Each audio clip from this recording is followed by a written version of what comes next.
우리를 사랑하시는 자비로우신 주님, 참으로 감사합니다. 하나님의 말씀을 배우는 가운데 성경이 사실인 것과 하나님께서 살아계신 것을 조금씩 알아가고 있습니다. 겸손한 마음으로 말씀을 배울 때 하나님께서 각 사람 마음을 열어주시고 옳고 그른 것을 분별하며 잘 알아들어서 바른 것을 마음속에 믿을 수 있도록 인도하시기를 원합니다. 오늘 모든 시간을 통해서도 오직 하나님께서 함께 해주시고 각 사람 마음속에 역사하셔서 잘 알아듣고 또 피곤치 않도록 지치지 않도록 지켜주시기를 원합니다. 모든 시간 함께 해주시기를 원하면서 언제나 우리를 사랑하시는 예수님의 이름으로 기도합니다. 아멘. 구약성경 이사야서 41장 찾겠습니다.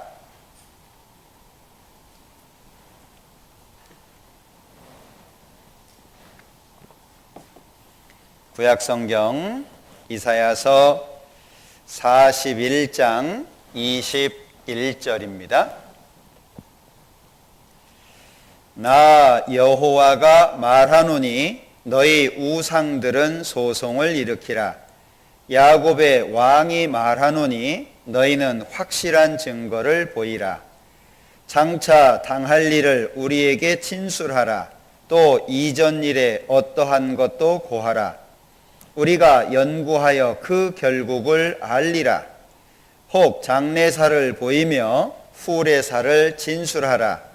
너희의 신됨을 우리가 알리라. 또 복을 내리든지 화를 내리라. 우리가 함께 보고 놀라리라. 과연 너희는 아무것도 아니며 너희 일은 허망하며 너희를 택한 자는 가증하니라. 거기까지입니다. 계속 성경을 공부하는 가운데 살아계셔서 역사하시는 하나님을 배워가고 있습니다. 사람이 우주 만물을 창조하신 그 창조주 하나님을 안다는 것은 정말 특별한 은혜고 너무나도 소중한 은혜라고 생각이 됩니다. 이 세상에 정말 많은 사람들이 살아가고 있는데 하나님을 믿는 사람들은 그렇게 많지 않습니다. 기독교인 또는 종교인들은 많이 있지만 정작 마음속에 참된 하나님을 믿고 사는 사람들은 그렇게 많지 않죠. 어떤 사람이 느리게 사는 즐거움이라고 하는 책을 썼습니다. 어니 젤린스키라고 하는 사람인데 이 사람이 책 속에서 대개의 사람들은 100%, 100을 기준으로 했을 때 40% 정도는 절대 일어나지 않는 일인데 고민을 한대요. 일어나지 않을 일을 가지고 고민을 한다는 거죠. 그런가 하면 30%는 이미 지나간 거라고 합니다. 이미 지나간 것 때문에 또 고민한다는 거죠. 그리고 22%는 사소한 거라 그래요. 그리고 4%는 그 일이 일어난다라고 할지라도 우리가 아무것도 할 수 없는 거라고 합니다.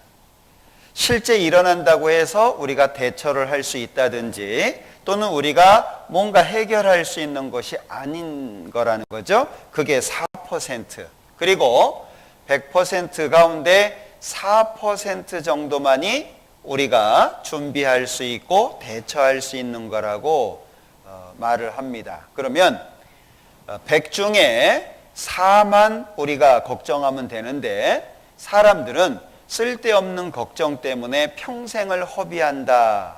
이렇게 책에서 소개한 사람이 있어요. 일로, 일소, 일로, 일로 이런 일소, 일소, 일로, 일로 이런 말이 있죠.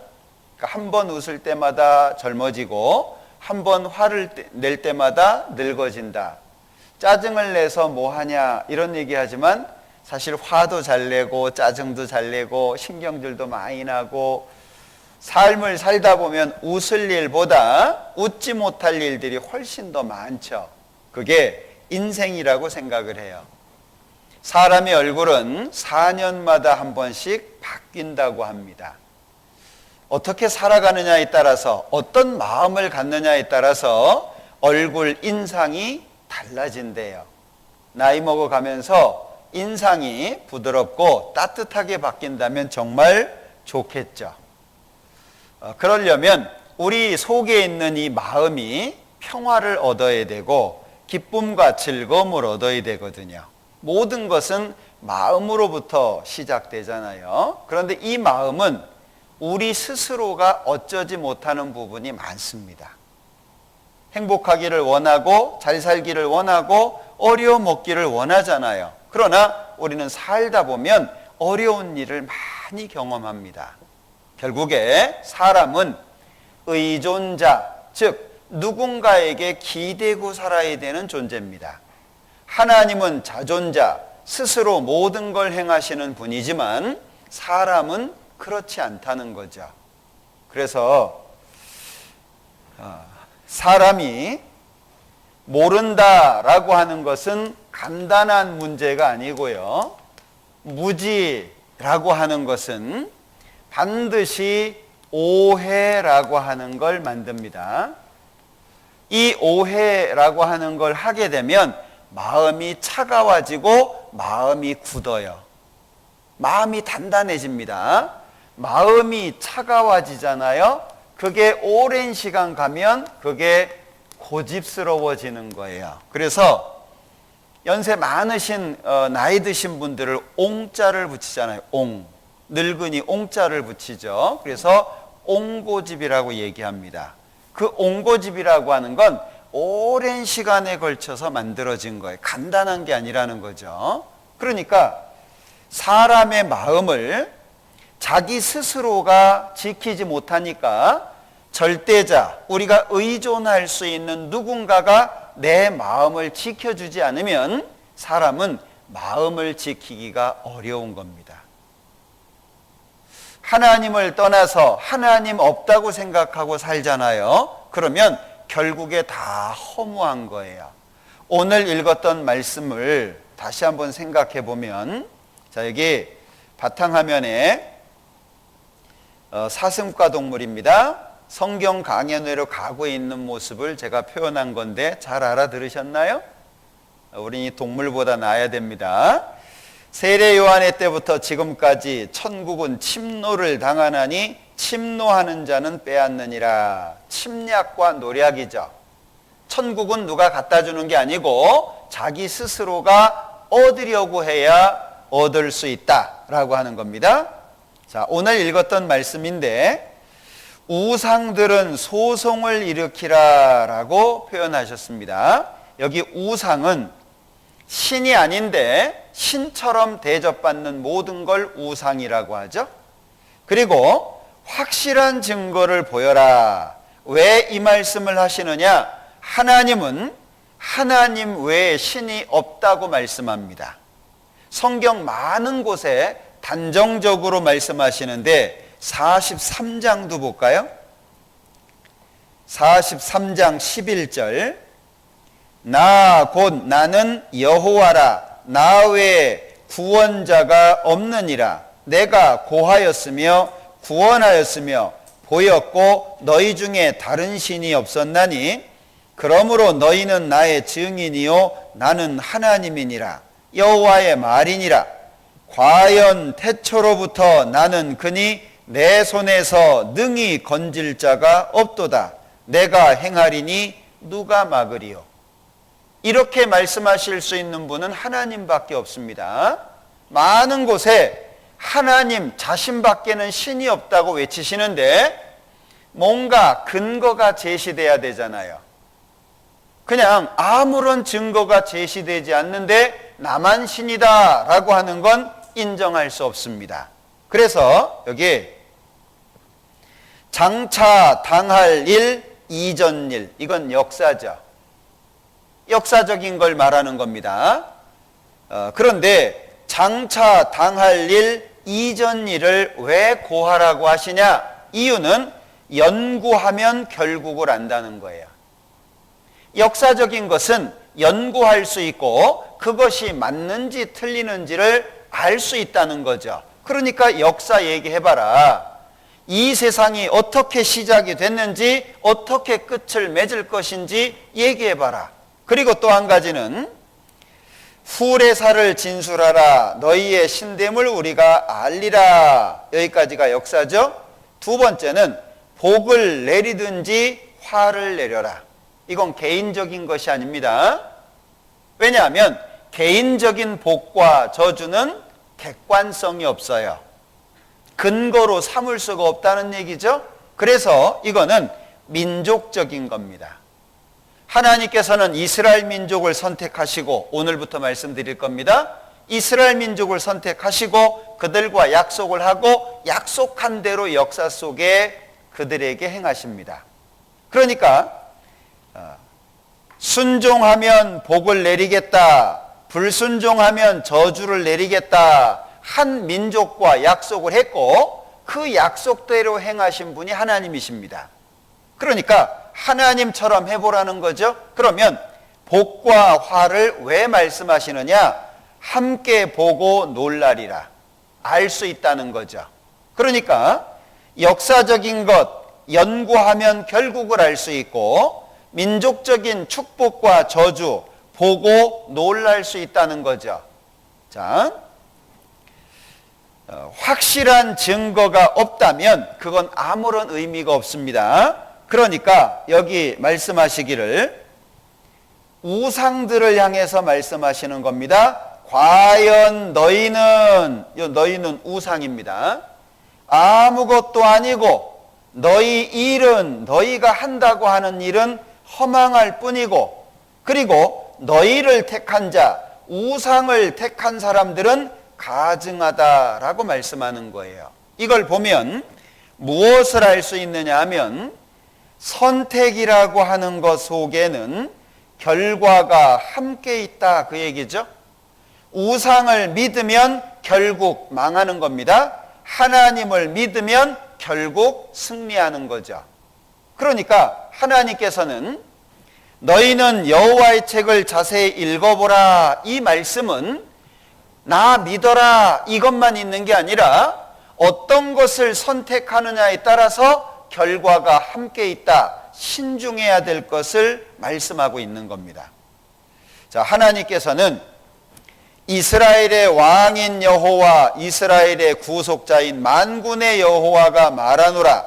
나는 처음이요 나는 마지막이라. 나 외에 다른 신이 없느니라. 반복하고 있죠. 내가 옛날 백성을 세운 이후로 나처럼 외치며 고하며 진술할 자가 누구뇨? 있거든 될 일과 장차올 일을 고할지어다. 하나님은 자신을 구체적으로 증명하셨습니다. 말씀드렸지만 자신을 증명하지 못하는 신을 믿는다는 건 어리석은 거예요. 그리고 자신을 증명하지 못하는 신은 거짓입니다. 그러면 증명되지 않는 신을 믿었다, 그 사람은 어리석은 사람인 거예요.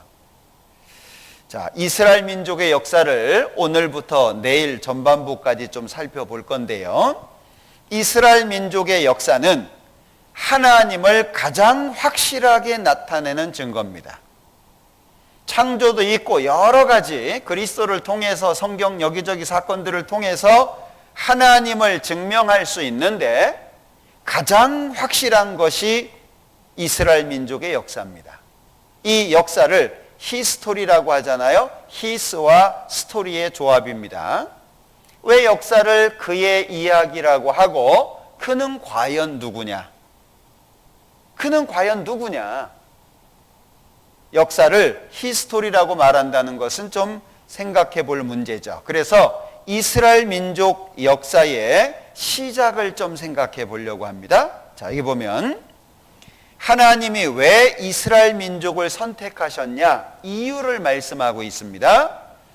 너는 이스라엘, 너는 여호와 네 하나님의 성민, 거룩한 백성이다. 여호와께서 자기 기업의 백성으로 택하셨다, 선택하셨다 그러죠? 그래서 이스라엘 민족을 선민, 선택받은 민족이라고 하는 거죠. 이스라엘 민족을 선민이라고 부르고 이스라엘 민족을 제외한 전 세계 모든 나라 사람들을 이방인이다 이렇게 표현합니다. 한국 사람도 이방인에 속해 있는 거죠. 자, 그러면 왜 하나님이 이스라엘 민족을 선택했냐? 너희는 모든 민족 중에 가장 적다. 적은 민족을 의도적으로 선택하셨다라고 하는 겁니다. 자, 사람들이 말합니다. 하나님께서 이스라엘 민족을 선택하셨다면 그러면 이방인인 우리가 이스라엘 민족의 역사를 공부할 이유가 뭐냐? 하나님은 이스라엘의 하나님인데 우리하고 상관없는 거 아니냐? 이렇게 얘기하시는 분들이 있습니다. 그렇지 않아요. 여기 하나님은 홀로 유대인의 하나님뿐이시뇨 또 이방인의 하나님은 아니시뇨 진실로 이방인의 하나님도 되시느니라. 여기 유대인 그랬는데요, 이스라엘 사람들을 표현하는 겁니다. 이스라엘은 12명의 아들로 인해서 시작된 국가입니다. 12명의 아들 중에 유다라고 하는 아들이 있는데 유다라는 지파 이름에서 유대인이라고 하는 말이 나온 겁니다. 유다인. 그래서 이스라엘 사람들을 히브리 사람이라고도 표현을 하고 유대인, 유다인, 이스라엘 사람 다양하게 설명을 하죠. 이방인의 하나님은 아니냐? 진실로 이방인의 하나님도 되신다. 자, 이런 겁니다. 예전에는 이 논에 농사를 지으려고 하면 한쪽 구석에다가 모판을 만들죠. 그리고 벽실을 심어서 어느 정도 자라면 옮겨 심잖아요. 이걸 모내기라고 합니다. 자, 그러면 이 논은 온 세상을 말하고 모판은 이스라엘을 말하는 거예요. 하나님께서 왜 이스라엘을 선택하셨냐? 마치 모판에다가 모를 어느 정도 키워서 온 논에다가 옮겨 심는 것처럼 이스라엘을 통해서 온 세상에게 하나님이 어떤 분인지를 알려주려고 하는 겁니다. 그래서 이스라엘 민족은 샘플이 되는 민족이에요. 하나님을 아는 데 있어서 샘플.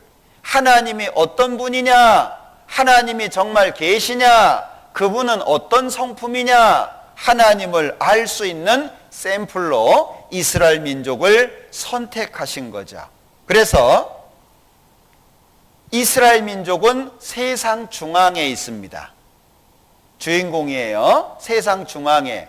우리 운동장에 가면 경기장이 중앙에 있잖아요. 어디서든지 잘 보일 수 있도록. 그래서 지중해, 지구 중앙에 있는 바다, 그 옆에 이스라엘이 있는데 이 이스라엘이 세상 중앙입니다. 어디서든지 잘 볼 수 있도록 중앙에다가 맞춰 놓으신 거예요. 자, 일본 씨름이죠. 물론 이렇게 경기할 리는 없습니다. 그런데 이렇게 경기를 한다면 정말 재미없는 경기예요. 그죠? 이거 누가 돈 내고 보겠어요? 보나마나 할 텐데. 근데 만약에 이렇게 됐다면 놀라겠죠. 야, 이 꼬마 대단하다. 어떻게 저런 힘이 나올까? 놀라겠죠. 하나님이 일부러 작은 민족으로 이스라엘 민족을 선택하셨다는 거죠. 자, 이스라엘을 적은 민족을 선택하셨습니다. 큰 사람은 온 세상을 말할 수 있어요. 온 세상을 향해서 이스라엘, 작은 나라지만 하나님의 능력을 보이는 겁니다. 그래서 하나님이 계시다라고 하는 것을 알려줘요. 그래서 이사야서 43장에 이스라엘 민족을 뭐라고 부르느냐? You are my witnesses, 증인이라는 말입니다. 너희는 나의 증인이다. 즉 이스라엘 민족은 누구를 증거하냐? 하나님을 증거하는 민족이다. 그래서 우리나라도 오라는 데는 없어도 바쁘게 다니시는 분들 있죠. 여호와의 증인이래요. 그건 성경을 잘못 읽어서 그래요.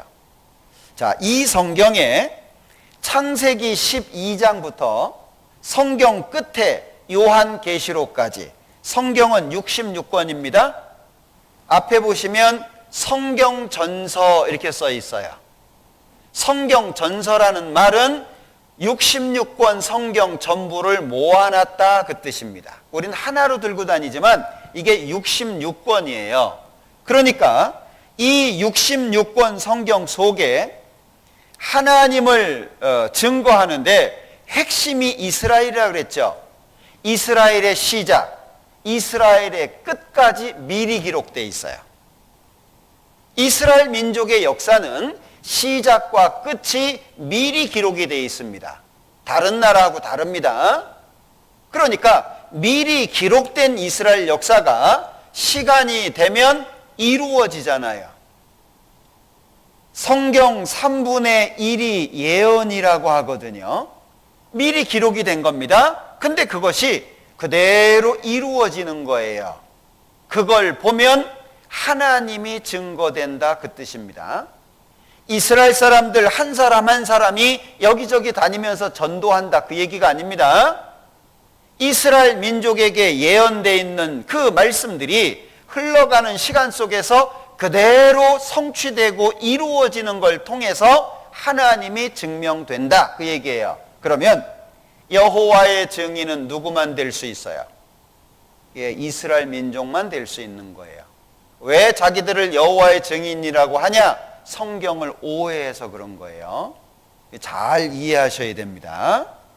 자, 그래서 이스라엘 역사에는 시험, 이적, 기사, 전쟁, 강한 손, 편팔, 크게 두려운 일, 많은 사건들이 있어요. 그 사건들을 자, 너희를 위하여 너희의 목전에서 행하신 일이라 그래 놓고 이것을 네게 나타내심은 여호와는 하나님이시요 그 외에 다른 신이 없음을 목적이 뭐죠? 네게 알게 하는 겁니다. 하나님만이 참된 신이다 이걸 알게 하는 목적으로 이스라엘 민족을 선택했고 이스라엘 민족의 역사 속에 하나님이 함께 하시는 기적들이 많이 나타난 거다라고 말씀하신 겁니다. 이스라엘 민족의 시작이라고 할 수 있죠. 자, 이스라엘 민족의 역사 속에 크게 두 가지 사건이 있어요. 하나는 이집트, 여기 애굽이라고 되어 있는데 이집트입니다. 우리나라 성경은 중국어 성경을 많이 참조했는데 발음상 중국 발음이 나는 거예요. 이집트입니다. 이집트를 탈출할 때 홍해 바다를 건너요. 그리고 홍해 바다를 건너서 시내산에 도착을 해서 하나님하고 두 가지 약속을 합니다. 자, 출애굽 사건을 통해서는 홍해 바다가 갈라지잖아요. 이게 바다입니다. 누가 홍해 바다를 가를 수 있죠? 이건 하나님의 능력을 나타내는 거예요. 하나님의 능력을 보여주는 겁니다. 그리고 시내산에서 두 가지 약속을 하는데 순종하면 복을 주고 불순종하면 저주를 내린다는 두 가지 약속이 이스라엘 민족의 역사 속에 그대로 이루어집니다. 그걸 통해서 하나님이 어떤 분이냐 이게 드러나는 거예요. 그러니까 출애굽 사건을 통해서 하나님의 존재가 하나님의 능력이 드러나게 되고 시내산의 언약을 통해서 하나님의 성품이 나타나는데 자, 하나님이 계신데 하나님께서 변덕이 죽을 듯하다. 그럼 우리 믿을 수 있습니까? 막 하나님이 변덕이 막 너무 심해가지고 어떤 땐 기분 좋으니까 야들아 천당 가자 그랬다가 기분이 상하니까 취소다 했다가 그러면은 우리 어떻게 믿을 거예요? 그러니까 우리가 알아야 될 두 가지는 첫째, 하나님의 존재. 정말 계시냐? 두 번째, 어떤 성품을 갖고 계시냐? 이건 우리에게 굉장히 중요한 문제입니다. 그걸 이 두 가지 사건으로 알 수 있어요. 자, 먼저 출애굽 사건을 살펴보자. 자, 이 출애굽 사건을 보려면 이스라엘 민족의 역사를 간략하게 아셔야 되는데, 창세기 12장에 보면 아브람, 이스라엘 민족의 조상 되는 사람입니다. 하나님이 이 사람을 선택해서 아브라함, 열국의 아비, 조상이라는 뜻입니다. 이름을 고쳐주셨어요. 아브라함이 이삭을 낳고 이삭이 야곱을 낳는데, 야곱이라는 사람의 이름을 하나님이 이스라엘 이렇게 바꿔주십니다. 야곱은 얍삽하다, 간사하다 뭐 이런 의미가 있습니다. 그런데 이스라엘은 하나님과 겨루어 이겼다. 이름이 너무 다르죠. 하나님이 직접 지어주신 이름이에요. 그래서 원래는 사람 이름이었다가 이게 나라 이름이 된 게 이스라엘입니다. 자, 이 야곱이 4명의 부인을 통해서 12명의 아들을 낳아요. 그런데 원래 이 야곱이 사랑했던 아내는 라헬입니다. 7년을 일했어요. 아내를 얻기 위해서 7년을 봉사를 한 겁니다. 자, 7년이 차서 이제 결혼식 날 첫날 밤을 보냈어요. 그리고 아침이 돼서 보니까 언니가 들어와 있는 거예요. 이 7년을 너무 사랑하는 마음으로 수일처럼 지냈다. 7년을 수일, 며칠처럼 보내려면 마음이 확 가야 되겠죠. 보통 사랑이 아닙니다. 근데 첫날 밤을 지내고 났는데 딴 사람이에요. 이렇게 감각이 없었을까 싶긴 한데, 하여튼 그래서 나는 라헬을 위해서 7년 일했는데 왜 언니 레아가 들어와 있냐. 우리 동네에서는 동생부터 시집 안 보내. 너 정말 라헬을 사랑하냐? 그럼 7년 더 일해. 그래서 14년을 일하고 얻은 아내가 이 라헬이에요. 자, 그런데 레아는 4명을 낳았어요. 아들을. 라헬은 자식이 없는 거예요. 그래서 안 되겠다. 자기 몸종, 이 빌하가 몸종입니다. 자기 몸종을 남편한테 줘가지고 둘을 얻었어요.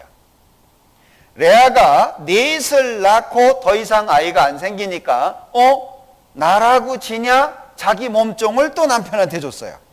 이거 아들 낳기 전쟁입니다. 이거 이 좋은 일인지 나쁜 일인지 하여튼 그래서 둘을 얻었어요.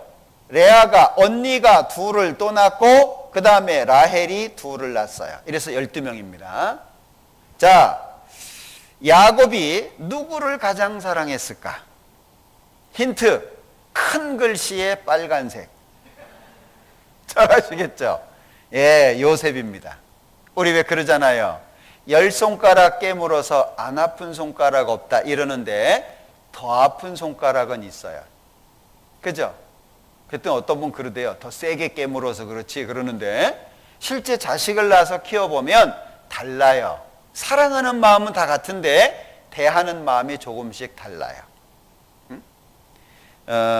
저희 큰애는 되게 장남들에 대한 마음이 좀 다르죠. 부모님이. 이 장남은 기업을 이을 자, 이게 대를 이어가잖아요. 그래서 좀 특별한 존재입니다. 마음이 달라요. 그런데 저는 사내 아이가 셋인데 둘째는 그냥 잘 살 것 같아요. 마음이. 셋째는 하여튼 어디다 내놔도 살 것 같아요.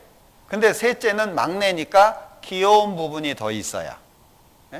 근데 둘째는 저하고 똑같아요.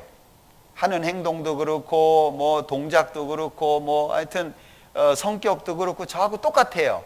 그러니까 둘째는 편해요. 저하고 똑같으니까. 셋째는 귀여운 부분이 있어요. 근데 장남은 의젓한 부분이 있죠.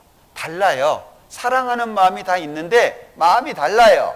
그러니 야곱이 가장 사랑하는 아내 첫 번째 아들로 요셉을 얻었어요. 11번째. 그러니까 마음이 가는 거죠. 옷을 해입히는데 이 요셉만 특별히 해입혀요. 채색 옷을 해입혔다 그랬는데 자, 그러면 10명이 어쩔까요? 이게 한 배에서 나온 자식들도 시기 질투가 많은데 이게 4명의 부인인데 12명을 낳았어요. 이런 집안을 이렇게 부르죠. 난립니다. 편안한 날이 없을 거예요. 그리고 요셉이 형들이 잘못한 것을 또 쪼르르 아버지한테 가서 일러요. 거기다가 요셉이 꿈을 잘 꿔요. 그러니까 그 꿈을 자기만 가지고 있으면 좋은데 그걸 또 가서 얘기하는 거예요. 에? 아이고 볕단이 있는데 11볕단이 나한테 절하대. 11볕단은 형들이거든요. 아이고 해와 달과 별들이 있는데 나한테 절하대. 해는 아버지고 달은 어머니고 별들은 형이거든요. 아니 그런 얘기를 하니 좋아하겠습니까? 네가 우리의 왕 된다고? 그러니까 이제 안 되겠다. 이놈 이참에 죽이자. 그런데 큰아들 르우벤이 야 그래도 우리 동생인데 죽일 필요 있냐? 나중에 살려주려고 웅덩이에다가 넣어놨어요. 그런데 이 유다가 성경에서 유다는 파는 쪽으로 재능이 있나 봐요. 예수님을 판 사람도 가룟 유다잖아요. 그러니까 야 죽이지 말자 우리 형제인데 그냥 팔아버리자. 그래서 17살에 이집트로 종으로 팔려요. 종살이를 하는데 또 모함을 받아가지고 감옥살이를 또 하게 됩니다. 창세기 41장에 왕이 꿈을 꿔요. 2가지 꿈을 반복해서 꿨는데 꿈의 내용이 7년 동안 풍년이 있고 이어서 7년 동안 흉년이 온다는 꿈이에요. 실제 7년 풍년이 지나갔습니다. 흉년 2년 차 형들이 먹을 것이 떨어져가지고 식량 사러 왔다가 만나요. 아직 흉년 많이 남아있으니까 이사 와라. 그래서 70명이 온 가족이 이사를 갑니다. 그러면서 창세기가 끝나죠. 자, 출애굽기 1장을 보면 요셉도 죽고 요셉을 총리시켰던 왕도 죽습니다. 새로운 왕이 자기 나라를 보니까 남의 나라 사람이 너무 많은 거예요. 이스라엘 사람이. 그래서 하루아침에 노예로 만들고 힘든 일을 시키는 게 출애굽기 1장에 나옵니다. 자, 하나님 앞에 기도했어요. 그러니까 출애굽기 2장에 모세를 하나님이 보내주십니다. 모세가 태어나죠.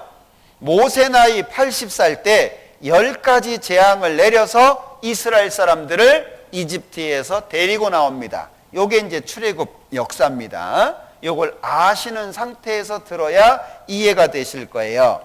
자, 출애굽기 12장 찾아보겠습니다.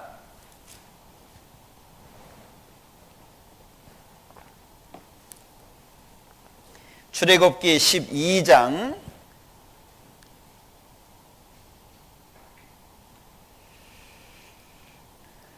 자, 출애굽기 12장 37절입니다. 출애굽기 12장 37절 이스라엘 자손이 람셋에서 발행하여 숫곳에 이르니 유아 외에 보행하는 장정이 60만 가량이요 보행하는 장정이 60만이다 이렇게 얘기를 여기 기록하고 있잖아요. 자, 그러니까 이 60만이 유아 외에 보행하는 장정이에요. 그러니까 이스라엘 사람들은 인구 조사할 때 여자나 어린아이는 숫자에 안 넣어요. 전쟁터에 나아갈 수 있는 장정 기준으로 숫자를 셉니다. 그러면 가족들까지 하면 한 200만쯤 안 되겠나 학자들이 추산을 하는 겁니다. 그 정도 됐을 거다. 자, 그런데 40절 이스라엘 자손이 애굽에 거주한 지 430년이라 오래 살았죠. 자, 13장 17절 바로가 백성을 보낸 후에 블레셋 사람의 땅의 길은 가까울지라도 하나님이 그들을 그 길로 인도하지 아니하셨으니 이는 하나님이 말씀하시기를 이 백성이 전쟁을 보면 뉘우쳐 애굽으로 돌아갈까 하셨습니다. 그러므로 하나님이 홍해 광야 길로 돌려 백성을 인도하심에, 자, 여기에서요. 자, 이스라엘 백성들이 이집트에서 살았습니다. 이집트에서 살다가, 여기서 살다가 이스라엘 땅으로 돌아가는 데 있어서 가장 편안하고 짧은 길, 안전한 길이 여기 바닷가, 해안선 따라서 가는 길이에요. 여기가 이스라엘입니다. 노란 게 국경선인데요. 여기가 이스라엘이에요. 그러니까 바닷가를 끼고 쭉 따라 올라가면 가까워요. 그런데 하나님이 여기로 데리고 오신 거예요. 홍해 앞으로 데리고 오신 겁니다. 그걸 지금 설명하고 있는 거예요. 그런데 가다 보니까 홍해예요, 의도적이에요? 내용을 보면 하나님이 의도적으로 홍해 앞에 끌고 오신 거예요. 왜? 이스라엘 민족은 여기 17절에 설명되어 있죠? 자, 중간에 보면 이는 하나님이 말씀하시기를 이 백성이 전쟁을 보면 뉘우쳐 애굽으로 돌아갈까 하셨습니다. 힘들 때마다 뭐라 그러겠어요? 야, 종살이여도 이집트가 편하다. 우리 왜 옛날이 좋았다 이런 얘기 하시잖아요. 그리고 옛날 얘기할 때마다 좀 부풀리시죠? 내가 왕년에는 돌도 씹어먹었어. 아마 그런 적 없을 거예요. 그리고 젊은 사람들 보면 아유, 그때는 쇠도 녹여 이러잖아요. 쇠 먹으면 죽어요. 그게 소화가 되겠습니까? 근데 왕년 그러면 어때요? 더 이렇게 좋은 것으로, 그리고 더 크게 이렇게 얘기하잖아요.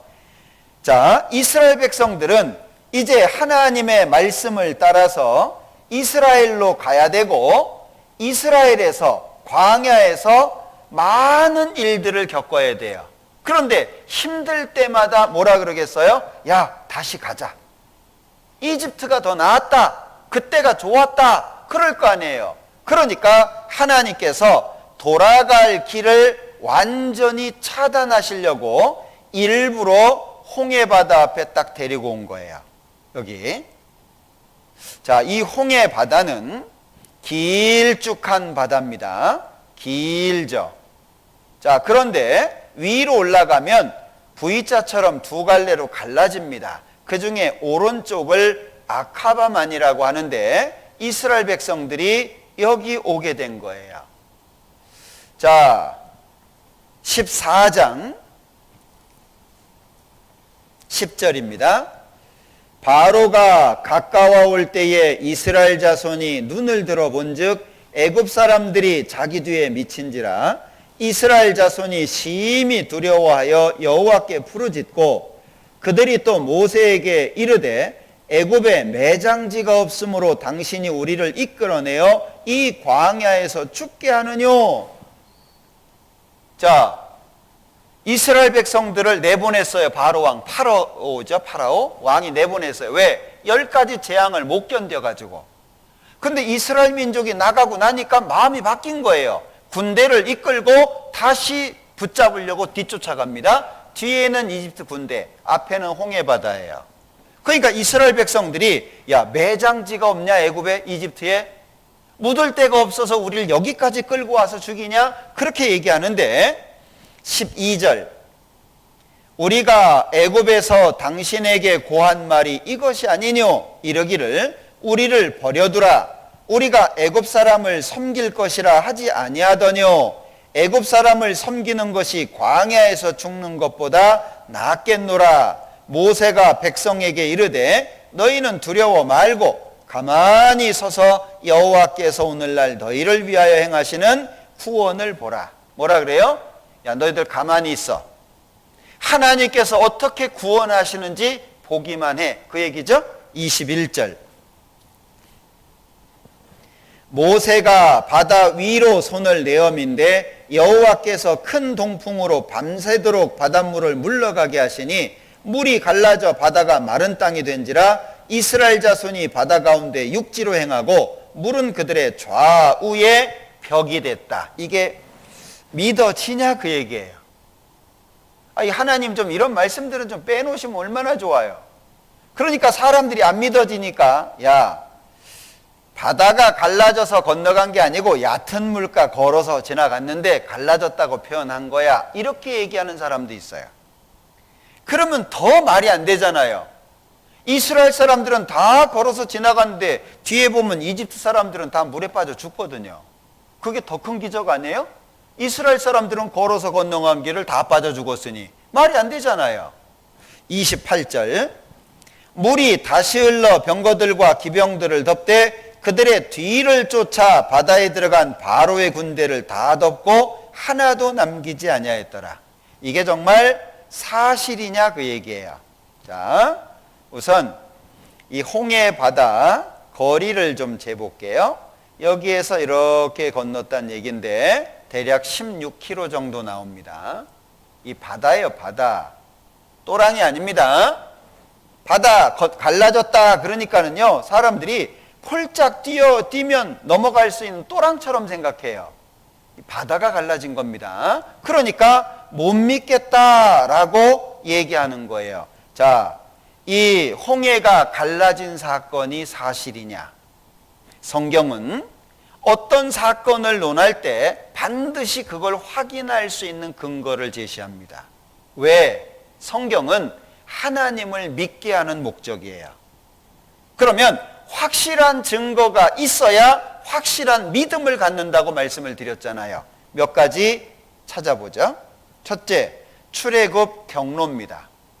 이집트에서 사우디아라비아로 건너갔다는 얘기인데 2000년도에 이 홍해 바다를 탐사를 했는데요. 여기 위치를 설명하고 있죠. 뉴에이바 현대지명입니다. 이집트 그리고 아카바만이라고 소개하고 있죠. 자, 위아래는 계곡입니다. 깊은 계곡이에요. 그런데 이스라엘 사람들이 건넜다라고 하는 이 지역은 4에서 6km 정도 되는데 마치 도로를 닦아놓은 것처럼 구조가 돼 있어요. 바닷속 구조가. 자, 좀 다른 각도에서 본 겁니다. 만약에 이런 계곡이라고 한다면 바다가 갈라져도 건너갈 수 있나요? 못 건너갑니다. 왜? 젊은 장정만 있는 게 아니잖아요. 그런데 이스라엘 백성들이 건넜다라고 하는 이 지역은 마치 도로 공사를 해놓은 것 같아요. 물만 갈라지면 걸어서 건너갈 수 있는 구조더라 그 얘기예요. 그리고 또 한 가지, 이스라엘 백성들이 이제 건너서 사우디아라비아 광야로 가게 되는데요. 사우디아라비아 광야에 돌, 바위 이런 곳에 글씨, 그림들이 많이 새겨져 있어요. 그 중에 대표적인 것이 7 촛대입니다. 이스라엘 사람들이 쓰는 특별한 모습의 촛대입니다. 하나가 쭉 올라가서 3개가 이렇게 휘어져 있는, 그리고 밑에가 2단으로 돼 있죠. 많은 사람이 진칠 수 있는 공간, 그리고 돌들이, 자연석이 2개를 올려놨을 때 딱 맞기가 어렵죠. 그런데 이 돌이요, 올려놓으면 한 짝 되는 것들이 많은 거예요. 그냥 올려놓으면 그냥 한 짝이에요. 딱 속을 들여다보니까 갈려 있어요. 뭐 했단 얘기죠. 성경에 만나 먹었다고 돼 있거든요. 자, 그랜트 제프리라고 하는 사람이 쓴 책인데요. The Signature of God. 그래서 하나님의 서명 또는 하나님의 사인 정도로 말할 수 있는데, 이 책에 보면 이 사람이 광야를 다니면서 돌에 새겨진 글씨, 그림 이런 걸 다 본을 뜬 거예요. 그리고 이걸 조사를 한 겁니다. 이게 무슨 내용이냐 조사를 했더니 시나이 비문 번호 1번 찰스 포스터에 의해서 번역됐다. 그러면서 바람이 불어서 바다가 갈라졌고 그들이 건넜다.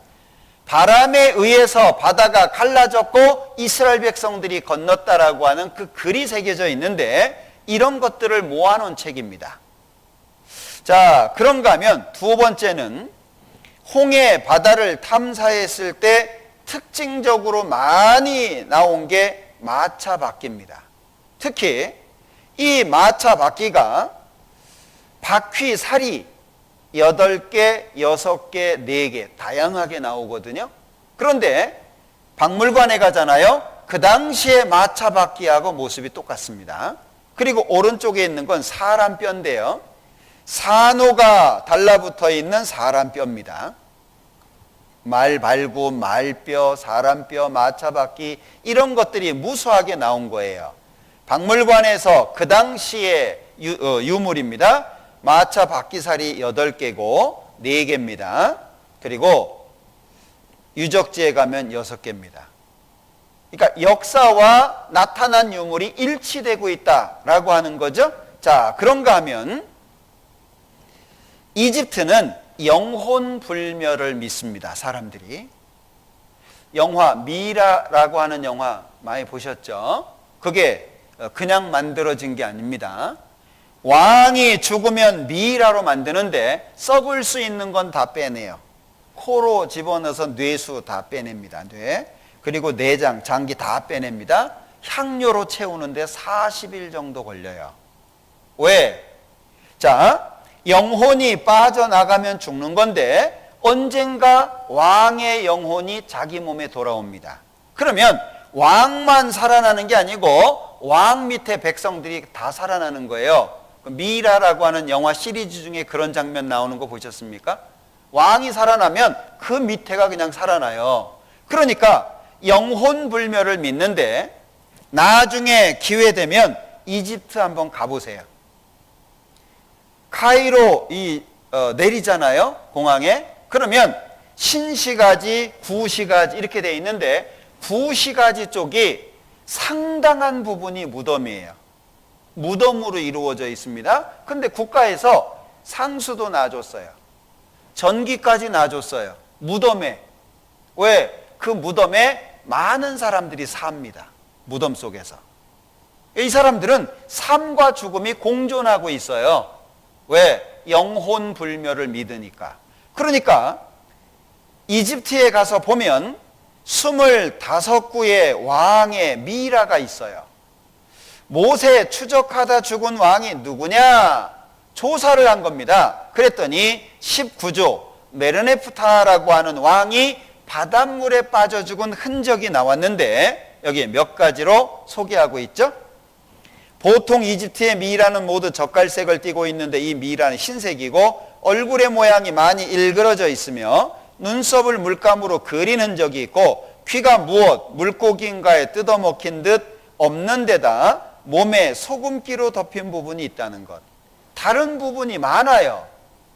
자, 이게 메르네프타하의 비석입니다. 이집트 역사 속에서 이스라엘 관련 역사가 거의 없어요. 이스라엘과 관련되어 있는 역사 찾는 게 되게 어렵습니다. 그런데 이 메르네프타하 왕의 비석에는 정확하게 이스라엘 민족과 관련된 역사가 언급되어 있어요. 자, 여러 역사책들을 보면 출애굽의 바로이다 람세스 2세의 제13자 메르넵다, 메르네프타하 이렇게 발음상 그렇게 되죠. 독일에서 가지고 온 역사책인데요. 메르네프타하 그래놓고 왕인데 출애굽 당시의 왕이다라고 표현하고 있어요. 카이로 박물관입니다. 들어갈 때 입장료네요. 미라 보려면 또 입장료네요. 하여튼 이 사람들 머리 잘 썼어요. 자, 미라를 유리관 한 개에다가 한 구씩 이렇게 잘 보관을 해요. 온도 습도를 맞춰서. 그런데 보통 미라의 모습입니다. 그냥 수분이 빠져나가서 그대로 말라버린 형상이에요. 그런데 이게 메르네프타예요. 여러분들도 가서 보시면 그냥 찾을 수 있어요. 아, 이거네. 왜? 너무 달라요. 그런데 이 메르네프타 유리관 옆에다가 박물관 쪽에서 설명서를 붙여놓은 걸 찍은 거예요. 설명서를 특별히 붙여놨더라고요. 자, 여기 보면 메르네프타에 대해서 설명하고 있는 겁니다. 자, 람세스 2세의 13번째 아들이라고 표현이 되어 있고요. 대략 60세 정도에 죽은 걸로 되어 있습니다. 이 사람 몸이 영 시원찮은데요. 이가 안 좋죠. 관절도 안 좋습니다. 이게 동맥경화입니다. 대단하죠. 몇 천 년 전에 죽은 미라를 동맥경화 있는 것까지 찾아내잖아요. 자, 그런데 아주 독특한 게 뭐냐? 이 사람 피부가 하얀색이에요. 피부가. 근데 왜 피부가 하얀색이냐? 여기 due 솔트 그랬는데 솔트는 소금이죠. due는 무엇 때문에 라는 말입니다. 소금 때문에 미라 만드는 과정에서 피부가 하얀색 됐다 이렇게 표현하고 있는 거예요. 그러면 미라 만들 때 소금을 다 쓴다면 모든 미라는 피부색이 무슨 색깔이어야 돼요? 다 하얀색이어야 돼요. 근데 왜 이 미라 하나만 흰색이죠? 이 바닷물 속에서 건진 사람이에요. 성경은 그 근거를 정확하게 제시하고 있습니다. 그리고 이집트 테베라고 하는 지역에 레크미레라는 사람의 무덤입니다. 무덤 속에서 그림이 발견이 된 거예요. 이스라엘 사람들이 노예 생활을 하고 이집트 사람이 보초를 쓰고 있는데 무슨 일을 하냐? 오늘 집에 가서 출애굽기 1장 읽어보세요. 출애굽기 1장 내용하고 똑같은 그림이에요. 이스라엘 백성들이 노예 생활을 하면서 벽돌을 만들고 성 쌓는 일을 했거든요. 그림 어떤 그림입니까? 벽돌 만들어 가지고 성벽 쌓는 일을 지금 하고 있는데 그 그림을 그려놓고 있어요. 혹시 이집트 왕자라고 하는 애니메이션 보셨습니까? 거기에 배경이 된 그림입니다. 이스라엘 백성들이 노예 생활하면서 살았던 그런 모습이죠. 그러니까 성경은 정확하게 근거를 제시해요. 피라미드 누가 만들었나? 이스라엘 외무상이 말한 거예요. 왜 이런 얘기를 했냐? 자, 이집트 안내원들이 고대 이집트인들이 만들었다라고 얘기했지만 이 장관은요. 자, 피라미드를 관광하면서 우리 조상들의 작품이다라고 발언을 했거든요. 자, 이집트에서 노예 생활을 하던 유대인 조상들이 만들었다는 뜻입니다. 한 나라의 장관이 그냥 얘기하겠습니까? 그러니까 이스라엘 백성들이 홍해를 건넜다라고 하는 것이 우리 지식으로는 이해가 안 되죠. 사람들 그래요. 야, 그거 어떻게 믿냐? 근데 저는 거꾸로 생각해 봅니다. 여러분들 지금 우리는 하나님을 왜 배우려고 하죠? 교회 나오려고? 기독교인 되려고? 아니에요. 사람이 안고 있는 문제, 한 번 죽는 것은 사람에게 정하신 것이요 그 후에는 심판이 있다. 또 사람은 영혼을 추구합니다. 그리고 사람은 행복을 추구합니다. 어떻게 얻으실 거예요? 참 놀라운 것은 많은 사람들이 행복하기를 바래요. 행복하기를 바라죠. 그런데 행복이 무엇인지 고민해 보셨습니까? 참 신기하죠. 서울 가려면 서울 가는 길을 알아야 될 거 아니에요. 아무 데로나 가면 서울 나와요? 그렇지 않아요. 서울을 가려면 서울 가는 길을 알아야 된단 말이에요. 행복을 얻기를 원한다면 행복이 뭔 줄 알아야 될 거 아니에요. 근데 그건 생각 안 해요. 그냥 돈 있으면 행복할 거라고, 건강하면 행복할 거라고, 지식 쌓으면 행복할 거라고. 과연 그래요? 지식 쌓으면 행복할까요? 식자우환이에요. 알수록 더 어려움이 많아요. 많이 공부하는 것은 몸을 피곤하게 한다라고 말씀하고 있습니다. 행복이 뭐예요? 많은 사람들이 행복하기를 원합니다. 그런데 살다 보니 힘들어요. 이거 야식으로 많이 드시죠? 맵다는 말이잖아요. 고생스럽다는 뜻입니다. 행복하고 싶은데 왜 어려울까요? 행복하고 싶은데 하나가 빠졌어요. 이게 하나 빠졌잖아요. 있어야 될 것이 있으면 행복하고 있어야 될 것이 없으면 불행한 거예요. 그럼 사람에게 뭐가 있어야 돼요? 누가 계셔야 돼요? 사람은 하나님을 만나기 전에는 결코 행복을 얻지 못합니다.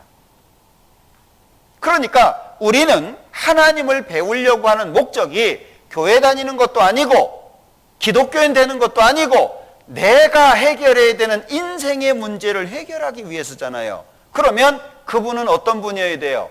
전지전능하셔야 돼요. 영혼을 사모하는 사람이니까 영생을 줄 수 있어야 되잖아요. 그죠? 하나님이 영생을 주시지 못한다면 우리 성경 배울 필요가 없어요.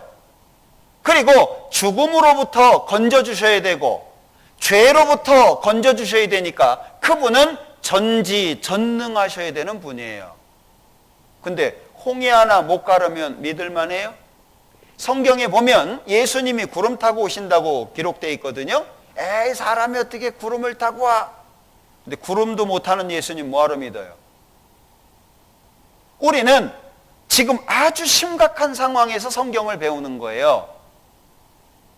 너희가 성경에서 영생을 얻는 줄 생각하고 성경을 상고하거니와 이 성경이 곧 내게 대하여 증거하는 것이로다. 성경을 공부하는 목적은 영생을 얻는 겁니다. 겨우 뭐 예수 믿었더니 병이 낫고 뭐 자식이 대학에 붙고 뭐 만사 형통되고 그 정도 아닙니다. 성경을 배우는 목적은 영생을 얻는 거예요.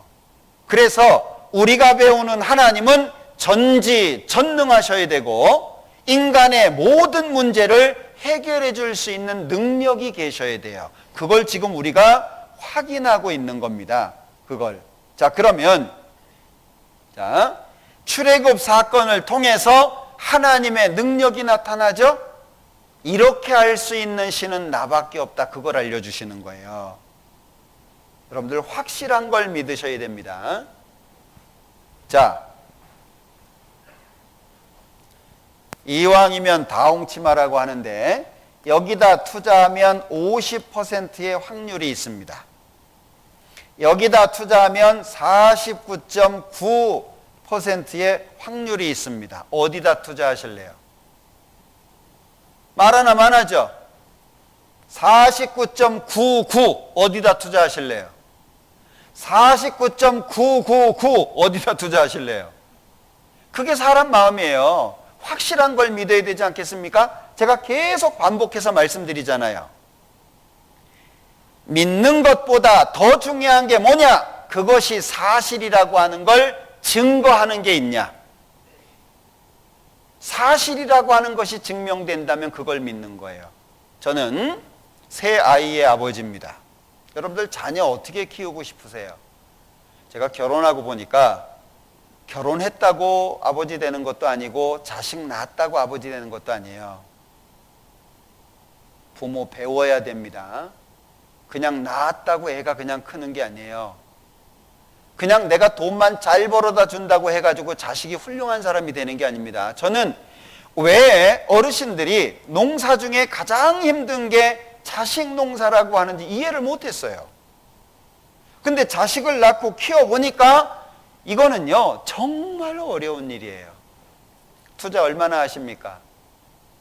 정말 자녀들 잠잘 때 손잡고 기도해 주세요. 자녀를 위해서 뭘 하셨어요? 아이가 잘 때 손을 붙잡고 하나님, 이 아이가 잠잘 때 하나님께서 지켜주셔서 안전할 수 있도록 도와주시고 아침에 맑은 마음으로 좋은 마음으로 일어날 수 있도록 도와주십시오. 기도하셔요. 부모는 자식을 위해서 잘해야 됩니다. 그래야 나중에 자식이 잘해요. 나중에 자식 원망만 할 것이 아니고 정말 투자 많이 하셔야 됩니다. 그 대부분의 투자가 관계예요. 관계. 돈이 아니고 잘 먹이고 잘 입히고 좋은 학교 보내 그게 아니고 관계. 정말 속에 있는 마음을 서로 주고받고 친구처럼. 그래서 중국 시경에 보면 자식은 잘 키우면 친구와 같고 잘못 키우면 원수와 같다라고 말하고 있어요. 하나님을 알아야 잘 키울 거 아니에요. 공부해! 그래놓고 자기는 술 먹어요. 공부해! 그래놓고 자기는 담배 펴요. 너 담배 피면 다리 몽둥이 부러뜨린다. 그리고 자기는 담배 펴요. 그게 제대로 된 교육인가요? 하나님을 알아야 자식도 제대로 키울 수 있고 가정도 제대로 된 가정을 만들 수 있고 그리고 한 사람의 인격도 바르게 만들어져요. 하나님을 믿는 건 간단한 문제가 아닙니다. 마음을 열고 말씀을 들으셔야 돼요. 5분 쉬겠습니다.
자, 시작해 볼까요?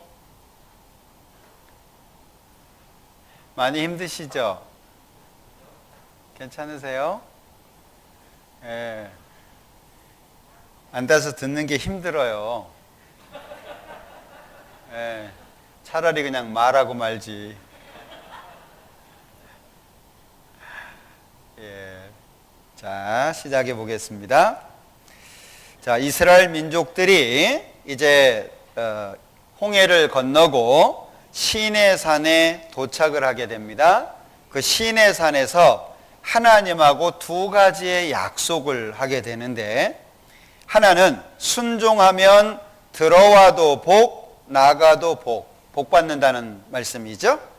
또 하나는 불순종하면 들어와도 저주, 나가도 저주.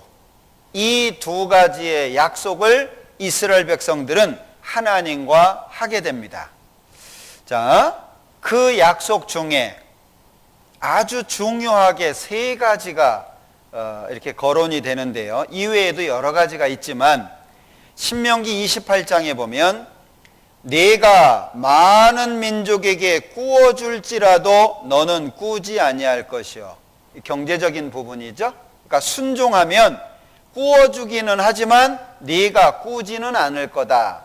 이거 하고, 두 번째는 너로 머리가 되고 꼬리가 되지 않게 하시며, 그러니까 머리, 우두머리라는 거죠. 위에만 있고 아래에 있지 않게 하시리니, 이 세 가지가 아주 독특하게 거론이 됩니다. 그런데 반대로 불순종을 하게 되면 세 가지가 거꾸로가 돼요. 너희 중에 우고하는 이방인은 점점 높아져서 내 위에 뛰어나고 너는 점점 낮아질 것이며, 낮추어진다는 거죠. 그는 네게 꾸일지라도 너는 그에게 꾸이지 못하리라. 돈도 못 꾼다는 거예요. 그는 머리가 되고 너는 꼬리가 될 것이라. 이 세 가지는 항상 거꾸로인데, 그래서 이스라엘 민족의 역사와 이방인의 역사는 완전히 이게 구분이 됩니다. 다시 말하면 이방인이 흥하면 유대인은 어떻게 해요? 반대가 되겠죠. 자, 이방인이 흥할 때 이스라엘 사람들은 망하는 겁니다. 반대로 이렇게 되겠죠. 이스라엘이 흥할 때 이방은 망하는 겁니다. 이게 꼭 반대가 되도록 이렇게 돼 있어요. 그러니까 여기에 이스라엘 민족들이 왜 망하죠? 망하는 이유는 불순종하기 때문에 망하는 겁니다. 이스라엘이 흥할 때는 왜 흥하는 거죠? 순종하기 때문에 흥하는 거예요. 이 약속이 신명기 28장에 구체적으로 되어 있어요. 역사 잘 살펴보세요. 이스라엘이 흥할 때는 항상 이스라엘이 세상의 머리가 됩니다. 그런데 이스라엘이 망할 때 보면 이방이 항상 흥합니다. 역사를 잘 살펴보셔요. 이 약속이 그대로 이루어지게 되는데, 레위기 26장에는 특별히 칠배라고 하는 말이 반복돼서 나옵니다. 칠배.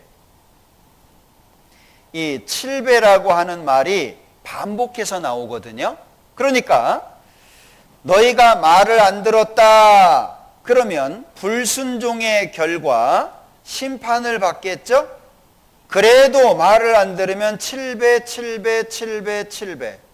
계속 7배가 나와요. 심판이 더 커지는데, 문제는 7배에 관한 저주의 내용이 구체적으로 기록되어 있어요. 레위기 26장 오늘 집에 가서 읽어보세요. 그러면 불순종에 대한 벌이 어떤 것인지 구체적으로 기록되어 있고, 또 그래도 말을 안 들어서 7배가 커지는데 그 7배의 벌의 내용이 구체적으로 기록되어 있어요. 여러분들 자녀들 키우는데 잘 키우고 싶잖아요. 근데 훈계하다 보면 정말 훈계만 하셔요? 열받아서 때려요? 미운 4살, 죽이고 싶은 7살, 막 뺀질뺀질하면 한 대라도 더 때리고 싶죠.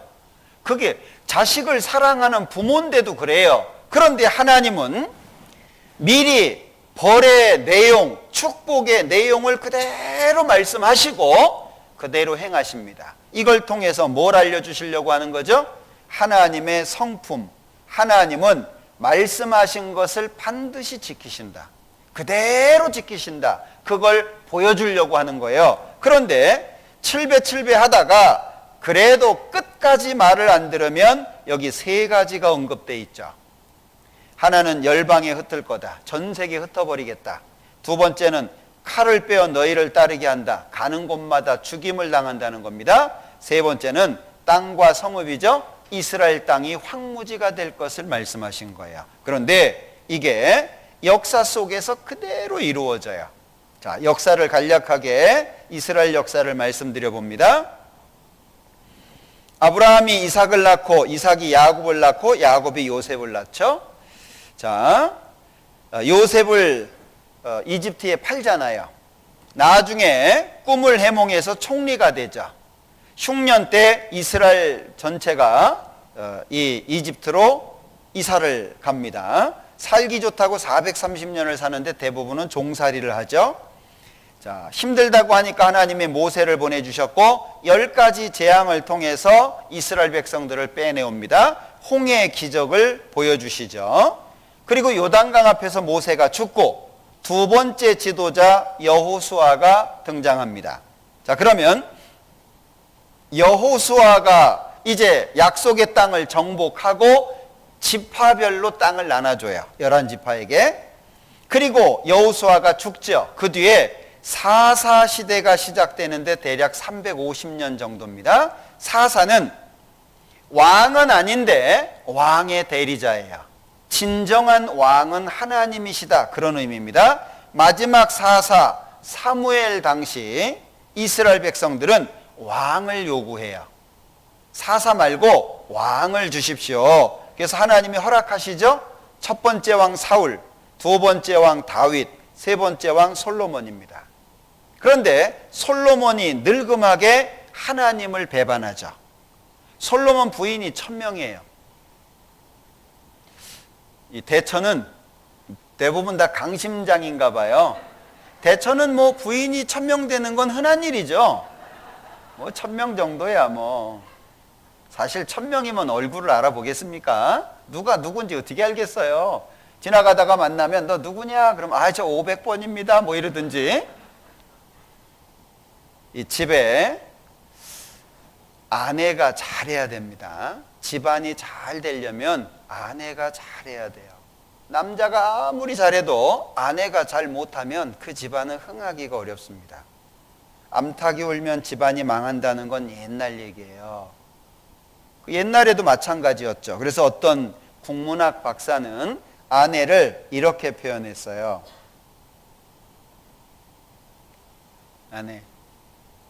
아내! 이게 아닙니다.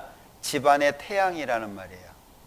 아내는 집안의 태양이기 때문에 아내가 잘하면 집안이 환하고 아내가 잘 못하면 집안이 그냥 어두컴컴해지는 거예요. 그런데 불교, 유교는 아내를 소유물로 생각해요. 그래서 제가 들은 얘기 중에 최악은 잡은 고기 누가 먹이주냐 이렇게 얘기하는 분도 봤어요. 네? 자기 아내는 이미 잡아놓은 물고기야. 근데 뭐하러 먹이를 줘? 맞아요? 그 집안은 흥하기 어렵습니다. 아내가 행복할 수 있어야 됩니다. 좋은 가정은. 남자는 사랑을 줄 때 행복하고 여자는 사랑을 받을 때 행복한 거잖아요. 그런데 남자가 사랑을 주면 아내는 그 사랑을 잘 받아야 되고, 그리고 아내가 기뻐하는 모습을 보면 남편이 마음이 좋아지는 거예요. 이게 서로 잘 맞아야 됩니다. 어쩌다가 이제 남편이 아유 사랑합니다 이러면 이것이 미쳤나 이러면은 이게 안 통할 거 아니에요. 좋은 가정을 만들어야 됩니다. 그 아내 역할이 굉장히 중요해요. 왜? 남자는 바깥에 나가서 일은 잘해도 이게 아내 일은 잘 못하잖아요. 그 아내, 집안의 일을 아내가 잘 하잖아요. 그러면 남자는 걱정할 게 없는 거예요. 그런데 이 솔로몬 같은 경우에는 대부분 하나님을 몰라요, 아내들이. 그럼 어떻게 해요? 마음을 살살살살 돌리죠. 응? 나쁜 건 잘 배우잖아요. 결국에 하나님을 등져버렸어요. 아내가 바른 생각을 가지고 건전한 생각 가운데 성실하게 있어야 집안이 잘 만들어지는 겁니다. 자, 그런데 이 솔로몬은 늙음하게 하나님을 배반했어요. 왜? 그 많은 아내들이 솔로몬 마음을 무너뜨려 버린 겁니다. 자, 하나님께서 경고하셨어요. 너 지금 잘못하고 있다? 경고를 하셨죠. 한 나라를 두 나라로 쪼개버렸어요. 이게 BC 930년경입니다. 북쪽에는 이스라엘, 남쪽에는 유다. 그런데 이스라엘에 19명의 왕이 등장하는데 칭찬받은 왕이 하나도 없어요. BC 722년 아시리아, 성경에는 아수르 이렇게 기록되어 있는데 완전히 망해가지고 이스라엘 나라가 없어져 버렸어요. 그러면 유다는 돌이켜야 되는데 20명의 왕이 등장한 유다 8명 정도가 칭찬을 받아서 역사는 길었지만 결국에 불순종해서 망하게 됩니다. 자, 바벨론이라고 하는 나라에 3번 침공을 받죠. 그리고 70년 포로 생활을 합니다. 그리고 다시 돌아오잖아요. 그걸 학교에서 배울 때는 바벨론 유수라는 사건으로 배우게 되는 내용입니다. 자, 그런데 아직 유다가 안 망했어요. 그런데 하나님이 예언을 이렇게 하라고 하십니다. 예레미야 29장. 자, 예레미야 29장 10절입니다. 예레미야 29장 10절. 나 여호와가 이같이 말하노라. 바벨론에서 70년이 차면 내가 너희를 권고하고 나의 선한 말을 너희에게 실행하여 너희를 이곳으로 돌아오게 하리라. 아직 나라가 안 망했어요. 그런데 나라 망한다고 70년 동안 포로 생활할 거라고 70년이 차야 다시 우리나라로 돌아올 거라고 이거 예언하면 사람들이 좋아할까요? 만약에 하나님이 저보고 예언하라고 해가지고 나라 망합니다. 그럼 저 죽을 거 아니에요. 언제 죽을지 모르게. 그래서 이 예레미야는 눈물의 선지자라고 불러요. 많은 목숨의 위협도 받고 고통도 받고 그런데 하나님이 예언하라고 하니까 하는 거예요. 자, 그런데 예레미야보다 100년 앞서 활동했던 선지자가 이사야입니다. 이사야서 44장. 이사야서 44장 28절입니다.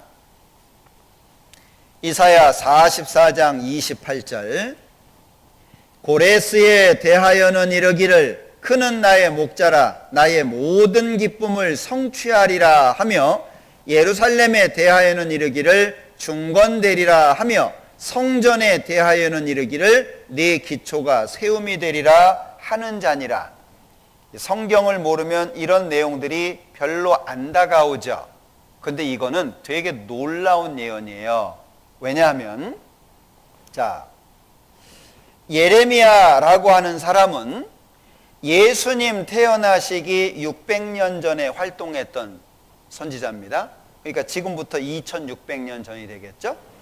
이사야라고 하는 선지자는 예수님 태어나시기 700년 전에 활동했던 선지자예요. 그런데 이스라엘이 바벨론에게 망하고 70년 포로 생활을 하다가 이제 다시 이스라엘 땅으로 돌아올 때를 예언한 거예요. 그러면 이스라엘 백성들이 BC 606년에 망함 1차 침공을 받습니다. 그리고 1차 돌아온 것이 BC 536년입니다. 정확하게 70년 만입니다. 자, 그런데 누가 보내냐? 고레스라고 하는 사람이 보내게 될 거다. 두 가지 명령을 내리게 될 건데, 첫 번째 여기 예루살렘에 대하여는 이르기를 그랬죠. 자, 도시가 완전히 무너져 버렸어. 예루살렘이. 그 무너진 예루살렘 도시를 중건해라, 다시 세워라, 그 얘기죠. 그리고 두 번째, 성전이 완전히 무너졌으니까 성전 다시 지어라, 이걸 고레스라고 하는 왕이 명령을 내릴 거다, 그 얘기예요. 그런데 누가 예언했어요? 이사야가. 근데 고레스가 언제 보냅니까? 1차 BC 536년에 보내거든요. 그러면 이사야가 예언을 하고 고레스가 등장하기까지 150년 전후가 지나야 돼요. 이해되셔요? 아직 고레스는 태어난 사람도 아니에요. 150년 전후가 지나야, 시간이 흘러야 태어날 사람이에요. 아직 태어나지도 않은 사람을 보고 하나님이 예언해라 해서 한 거예요. 근데 실제 고레스가 등장했잖아요. 그리고 그 고레스가 이스라엘 사람들 돌아가게 했잖아요. 그리고 이스라엘 백성들이 성전 지었거든요. 그게 제2성전입니다. 성경 보고 역사 보면은요, 소름 돋습니다. 자, 이걸 지금 예언을 한 건데, 실제 고레스가 등장해서 이스라엘 백성들 돌려보내거든요. 이게 그 문서판입니다. 이스라엘 백성들 돌아가라, 그리고 너희들 가서 성전 짓고 도시 건설해라, 그 명령이 담겨져 있는 문서판입니다. 이 당시엔 종이가 없잖아요. 그러니까 진흙을 원통형으로 만들어서 글씨를 새기고 그걸 불에다가 구운 거예요. 그게 지금으로 우리로 말하면 종이 대용이죠. 문서판인 거예요. 이게 지금 대형 박물관에 그대로 보관되어 있습니다. 이 문서판을 설명한 책자가 있어서 찍은 거예요. 자, 키루스. 우리 성경에는 고레스라고 되어 있는데 키루스 또는 사이루스 이렇게 부릅니다. 실린더, 원통형으로 되어 있어요. 페르시아의 왕이고, 이 고레스의 정치 활동에 관한 기록이 여기 되어 있다는 거예요. 자, 이 당시에 포로 생활을 하고 있던 이스라엘 백성들에게 돌아가라 명령을 내렸어요. 돌아가라. 그런데 리빌드, 돌아가서 해야 될 일이 있어요. 다시 지어야 되는데 도시를 건설하고 성전 지어라, 이 명령이 여기 담겨 있는 거예요. 여러분들 소름 돋지 않습니까? 저는 성경 연구하다 보면 소름 돋을 때가 되게 많아요. 왜? 이거는요, 너무 정확하게 근거들이 다 있어요. 여러분들 성경 사람이 그냥 자기 마음대로 썼다고 누가 얘기할 거예요? 하나님 없다고 누가 얘기할 거예요? 고레스라고 하는 사람이 태어나려면 150년이 지나야 되는데 아직 안 태어난 사람에 대한 예언이 지금 그대로 이 증거를 통해서 입증되고 있잖아요. 성경 사실입니다. 하나님이 계시고 천국과 지옥이 진짜 있고 심판이 진짜 있는 거예요. 성경은 없는 걸 말하는 게 아닙니다. 어떤 분들은요, 듣다가 보니까 사실 같거든요. 그러면요, 아유 몰라 뭔 소리인지 모르겠어, 이런 분들이 있더라고요. 사실을 사실로 인정하는 게 용기입니다. 제가 아는 어떤 분은요, 돌아가시면서 자녀들한테 유언을 남겼어요. 너희들 절대 교회 가지 마라. 한 집안이 망하는 거잖아요. 그런 분이 있더라고요. 어떤 분은 야, 천국에서 만나자. 너희들 다 구원받고 천국에서 만나자. 그래서 온 가족이 구원받은 집이 있어요. 아버지 유언이라고 해가지고. 그런데 절대 교회 가지 마라. 그래가지고 한 집안이 그냥 완전히 불신자 집안이 돼버렸어요. 알아보지도 않고. 물론 세상에 성경을 잘못 가르치는 많은 사람들이 있습니다. 사기꾼도 있고 하나님 팔아서 장사하는 사람도 있고 하나님 가지고 자기 마음대로 이랬다 저랬다 하는 사람도 있어요. 잘못된 교회도 많이 있습니다. 그러나 성경이 잘못된 게 아니잖아요. 지금 우리는 성경 속에 나타난 하나님을 배우려고 하는 것이지 사람 보려고 하는 게 아니잖아요. 하나님 만나셔야 됩니다. 성경에 분명하게 예언되어 있고 그것이 역사 속에 그대로 이루어져요. 시편 137장을 한번 볼까요?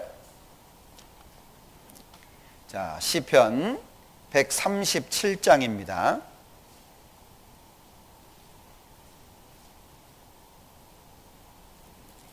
1절에 우리가 바벨론의 여러 강변 거기 앉아서 시온을 기억하며 울었도다. 이 시편 137편 내용을 바탕으로 해서 1978년도에 보니엠이라고 하는 그룹이 있었죠. 바벨론 강가에서 라고 하는 노래를 불러가지고 히트를 친 적이 있었어요. 그게 시편 137편 배경입니다. 이스라엘 사람들이 바벨론에서 환난당하는 것을 시로 쓴 거예요. 많이 들어보셨을걸요? 연배 좀 있으신 분들은? 그거 우리 개사해가지고 많이 불렀잖아요. 다들 이불 개고 밥 먹어. 그거 해보셨죠? 너는 왜 이불 안 개고 밥 안 먹니? 뭐 이런 거 안 해보셨어요? 그게 사실 이 노래거든요. 그러니까 실제 이스라엘 백성들이 바벨론에서 노예 생활을 하다가 70년 만에 돌아온 것이 사실이라는 거예요. 역사잖아요, 역사. 자, 바벨론에게, 페르시아에게 돌아와서 성전도 짓고 도시도 건설했는데 계속 죄를 지어요. 그러니까 헬라에 짓밟히고 예수님 당시 로마 시대 때에도 짓밟히고 있었잖아요. 하나님이 자기 아들까지 보내주셨는데 이스라엘 백성들은 예수님을 십자가 못 박아 죽였어요. 그래서 AD 70년 타이투스에 의해서 예루살렘이 완전히 무너지죠.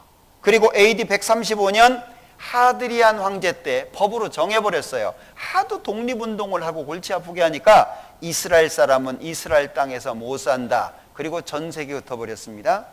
레위기 26장 기억하십니까? 끝까지 말을 안 들었을 때 첫 번째가 열방에 흩어버리겠다는 거였어요. 이게 이때 구체적으로 이루어진 겁니다. 자, 그런데 왜 이스라엘 백성들이 예수님을 배척했을까요? 이스라엘 사람들은 13살이 되면 성인식을 합니다.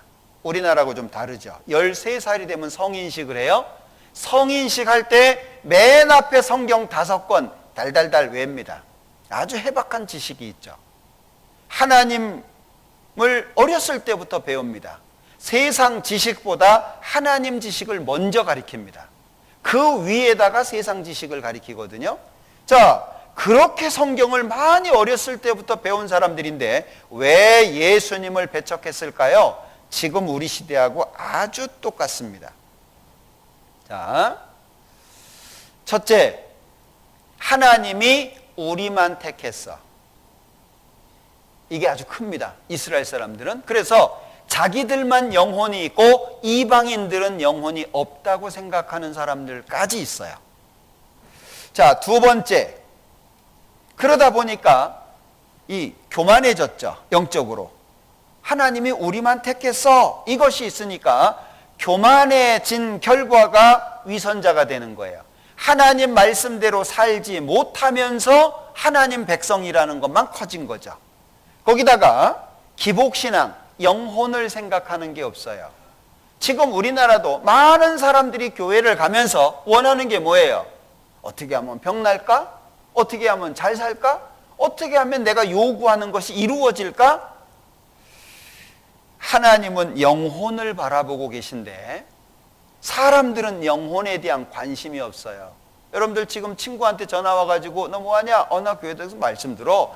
야, 정신 나갔냐? 뭐하러 교회당 갔냐? 나와! 내가 100만 원 줄게. 나가요, 안 나가요? 말은 안 하지만 제가요 어디 가서 집회하는데 한 30분 됐을까요? 한 분이 나가시더라고요. 인도하시는 분이 따라 나갔어요. 그 다음날 들었네요. 아유, 그분 왜 나갔대요? 그러니까 야, 이거 계속 앉아있다가는 믿어질 것 같아서 나갔대요. 믿어질까 봐. 그 뒤로 그분 못 봤거든요. 저는 정말 불행하잖아요.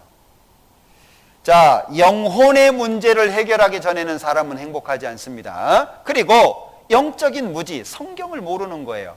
그렇게 많이 배웠는데 마음이 잘못되어 있으니까 성경의 본 뜻이 안 들어가요. 왜? 하나님이 깨닫게 하는 걸 안 도와주십니다. 지금 우리도 마찬가지예요. 이런 집회를 많이 들으신 분들은 내용 거의 다 아실 거예요. 저는 이런 집회를요 100번 이상 들으신 분도 봤어요. 그분은 누가 집회하잖아요. 그러면 다음 찾을 말씀을 미리 자기가 펴놔요. 이렇게. 그러니까 옆 사람 찔러요. 여기 찾을 거라고.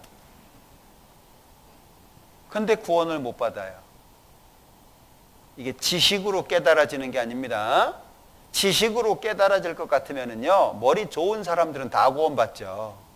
근데 희한하게 머리 좋은 사람들이 더 구원을 못 받아요. 왜요? 이 구원은 하나님의 도우심이 절대적이에요. 하나님이 도와주셔야 돼요. 그런데 성경 잘못되게 알고 있으니 예수님이 어떤 분인지 보여질까요? 성경에 예수님은 두 가지 모습으로 나타나 있습니다. 첫 번째, 지옥 갈 죄인을 구원하기 위해서 오시는 고난의 그리스도.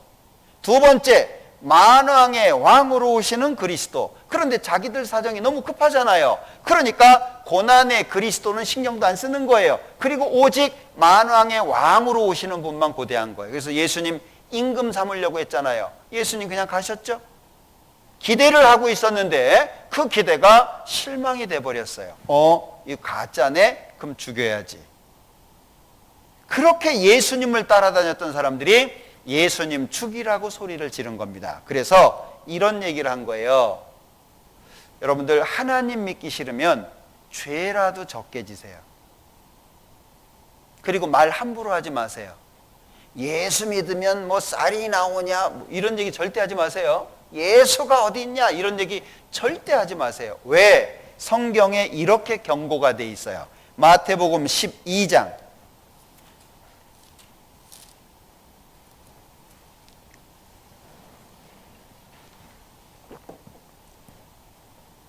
마태복음 12장 36절입니다.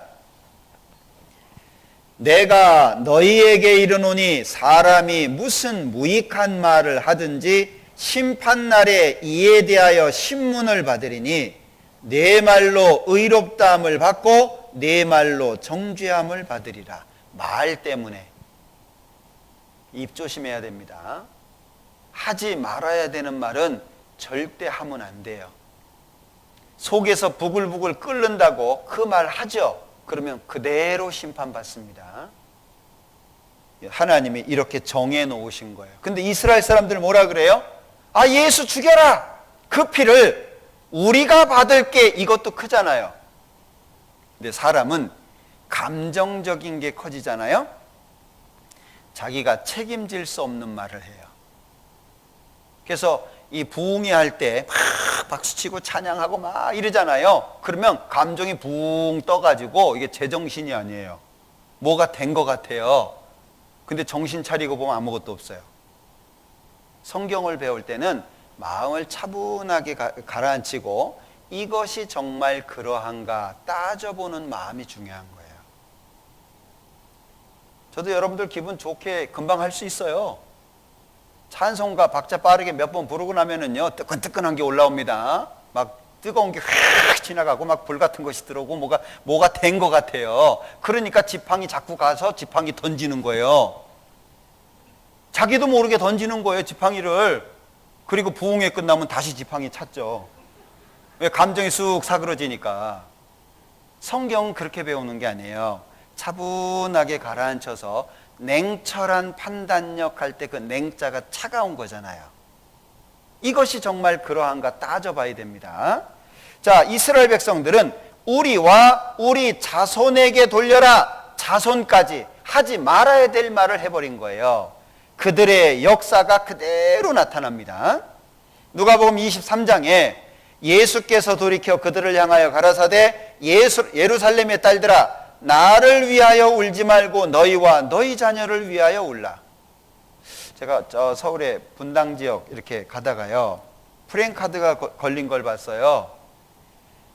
너희 자녀를 위하여 울라. 여기만 딱 따다가 썼어요. 그래 놓고 밑에 자녀 교육 이렇게 써놨더라고요. 이게 자녀 교육에 대한 말씀이 아닙니다. 성경 그렇게 쓰면 안 되는 거예요. 성경 이 말씀을 하신 의도, 의미가 있어요. 왜 너희 자녀를 위해서 울라고 하셨냐? 우리와 우리 자손이 받겠다고 했잖아요. 그러니까 예수님은 거꾸로 말씀하신 겁니다. 보라, 날이 이르면 사람이 말하기를 수태 못하느니 해산하지 못한 배 먹이지 못한 저지 복이 있다리라. 세 가지 전부 뭐죠? 아이를 낳아본 적이 없는 사람이에요. 이스라엘 사람들에겐 치명적이죠. 이스라엘 사람들에게 자녀가 없다는 건 아주 치명적인 겁니다. 왜? 생명은 하나님께 속해 있어요. 하나님이 주시는 선물인데 자녀가 없어요.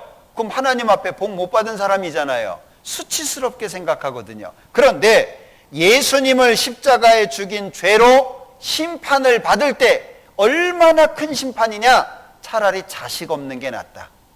왜? 품 안에 있는 자식 뺏어가지고 땅에다가 메어친다고 누가복음 19장에 예언되어 있거든요. 이 아이를 가진 사람 배를 가른다고 되어 있습니다. 정말 무서운 예언들이 되어 있어요. 그러니까 차라리 자식 없는 게 낫다 그 얘기죠. 자, 그때 사람이 산들을 대하여 우리에 무너지라 하며 작은 산들을 대하여 우리를 덮으라 하리라. 예수님을 죽인 것 때문에 심판받을 때 그 심판이 얼마나 크냐? 차라리 산사태가 나서 깔려 죽는 게 낫다 그 얘기예요. 얼마나 큰 심판을 받을지 말씀하는 겁니다. 푸른 나무에도 이같이 하거든 마른 나무에는 어떻게 되리요 하시니라. 여기 이 푸른 나무는 이스라엘을 말합니다. 하나님 앞에 이스라엘 민족은 선택받은 민족입니다. 이스라엘 민족은 약속이 있고 제사가 있고 조상이 있고 예수님도 이스라엘 땅에서 태어나셨습니다. 좋은 건 다 이스라엘이 갖고 있잖아요. 푸른 나무예요. 그런데 마른 나무는 이방인들입니다. 하나님에 대해서는 아무것도 없잖아요. 그런데 선택받은 이스라엘 민족, 의인은 푸른 나무 같다. 이 푸른 나무가 잘 안 타잖아요. 땔감으로 쓸 때.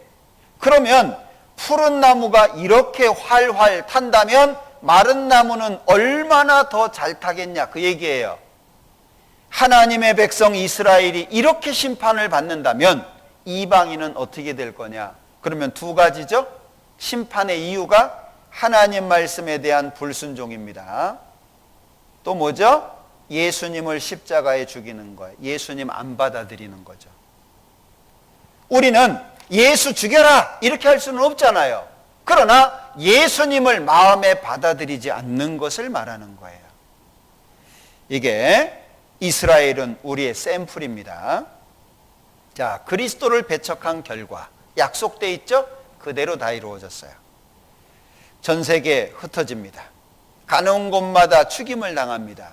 그리고 그들의 땅은 황무지가 되었습니다. 정말 철저하게 이루어졌어요. 자, 이스라엘 역사를 보면 AD 70년 타이투스에게 망하죠. 그리고 AD 135년 전 세계에 흩어버리죠. 그리고 1948년 독립할 때까지 계속 죽임을 당했어요. 이스라엘 민족의 역사 우리 알잖아요. 학교에서도 배우잖아요. 자, 그러면 먼저 여기 피파가 인정하는 나라가 211개, 올림픽이 인정하는 나라가 206개입니다. 그런데 이스라엘 사람들이 여기 영국의 브리테니커 백과사전을 근거로 해서 총 1800만 정도 되는 이스라엘 사람들이 134개 나라에 흩어져 살았어요. 그러면 열방이 흩어졌다고 말할 수 있죠. 전 세계에 흩어진다는 말씀이 그대로 이루어진 거예요. 하나님의 말씀은 그대로 이루어집니다. 가는 곳마다 죽임을 당한다 그랬잖아요. 자, 많은 다큐멘터리로 만들어졌습니다. 아우슈비츠라고 하는 제목으로 만들어진 건데요. 자, 수용소로 가는 장면이죠. 많이 죽인 사람입니다. 자, 기차가 들어옵니다. 그러면 그 기차의 70%가 가스실로 들어갑니다. 목욕하라고 들여보냈는데 나오는 건 가스예요. 많은 사람들이 죽음을 앞두고 있는 사람입니다. 나중에 기회 되면 여기도 한번 가보세요. 폴란드에 있는데 이 성경 강연에 들으면요, 가볼 때가 많아요. 거기에 가면 가스실이 지금도 남겨져 있는데 가스실 벽에 사람 손톱으로 긁은 그 시멘트 벽에 손자국이 있어요. 왜? 이 지글론 B라고 하는 살충제였다고 합니다. 이걸 그냥 사람들한테 쏟아부은 거예요. 그러니까 고통 속에 죽어가면서 벽을 긁은 거예요. 그 자국이 그대로 지금 다 남겨져 있어요. 밖에서는 악단을 만들어서 연주하고 오토바이를 의도적으로 그냥 공회전을 시키고, 왜? 그 속에 비명소리 밖으로 안 나가게 그렇게 했다 그래요. 많은 사람들이 죽었습니다. 왜 이들이 이렇게 죽어야 되죠? 사람들은 이스라엘 민족은 환란의 역사를 가지고 있다라고 얘기합니다. 그런데 그 환란의 역사가 왜 왔냐 그 얘기예요. 성경을 모르면 이해가 안 되는 거예요. 살아난 사람이죠. 수용소에서 살아난 사람, 수많은 사람들이 죽었습니다. 그냥 땔감처럼, 장작처럼 쌓여져 있어요. 자, 그런가 하면 제가 로마에 갔을 때 꼭 보고 싶었던 것이 이 타이투스의 개선문이에요. 타이투스가 예루살렘을 함락시키고 그걸 자랑 삼아 개선문을 만든 겁니다. 이 안쪽에 조각이 돼 있어요. 조각을 보고 싶었습니다. 저는 이미 책을 통해서 다 봤어요. 어떤 조각이 있는지 봤어요. 실물 보고 싶었던 거예요. 실물. 예루살렘을 함락시키고 예루살렘에 있는 보물을 로마로 옮겨가고 있는 조각이잖아요. 이게 뭐죠? 역사입니다. 역사. 역사가 그냥 유물로 남겨져 있잖아요. 그러니까 성경의 예언이 실제 사실로 이루어졌다는 거, 이스라엘에서 찍은 건데 똑같죠. 총살을 당하고 1941년에는 러시아에서 감옥에 있는 그 죄수들한테 쇠파이프를 줘가지고요, 유대인들 때려 죽이게 하는 장면입니다. 유대인이라고 하는 이유로 집에 불을 질렀어요. 위에 안 보이죠? 이 불 붙은 겁니다. 밑에 다리만 보이잖아요.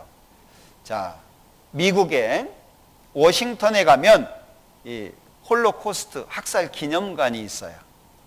자, 여기에 이사야 43장 10절 말씀이 있거든요. 그 환란에 대한 자료들을요, 어디에서 구했는지 정말 많아요. 그 당시에 사용했던 도구들, 기차, 침대, 뭐 별게 다 있습니다. 그런데 이 사진에는 땅을 파괴해요. 유대인들한테. 그리고 들어가게 하죠. 총을 쏴요. 그러면 묻어버려요. 이런 곳이 수없이 많습니다. 죽음 앞에서 있는 이 표정들 봐봐요. 아이를 안고 있는데 뒤에서 총을 쐈어요. 총알 아낀다고. 도끼로 내려치고 쭉쭉 찢어서 생체 실험하고 세균 집어넣어서 어떻게 썩는지. 독일약 잘 됐죠? 사람 몸에 직접 실험했잖아요. 얼마 전까지는요, 의학서적이 독일어로 돼 있었습니다.